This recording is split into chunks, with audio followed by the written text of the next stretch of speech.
Est-ce que parler avec l'arbitre, ça vaut un jaune ou un rouge? On va dire que ça dépend des mots que vous utilisez. Numéro 1, Lionel Messi. Ce que les arbitres pensent de lui, Messi s'en fout complètement. C'est pour ça qu'il n'a pas peur de leur dire ce qu'il pense.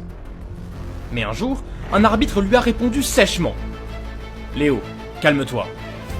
Et Messi ne s'est pas calmé, il s'est plutôt enflammé. Il a mis son doigt sur le visage de l'arbitre. Ne me parle pas mal comme ça, je ne t'ai pas manqué de respect, hein. Bien sûr, Messi n'est pas qu'un rageux avec les arbitres. Lors d'un match de Liga, il est tombé dans la surface adverse. L'arbitre a demandé la VAR. Mais Messi est venu le voir pour lui dire « Il n'y a pas faute », pour qu'il n'accorde pas de penalty. L'arbitre en a sûrement été reconnaissant, mais pas autant que le prochain. R9, Zidane et les excuses de l'arbitre. En 2003, Graham Poll s'est rendu compte qu'il avait oublié un penalty pour Ronaldo, original, contre Dortmund en Champions League. Il s'est excusé et Ronaldo a répondu « Ok, pas de souci, mais vous m'en devez un maintenant.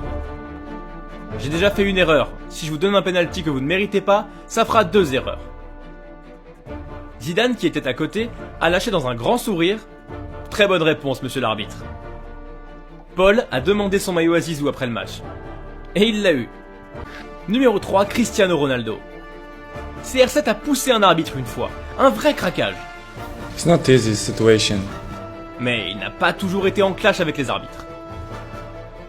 Un jour, il a couru après un arbitre et il lui a donné son maillot.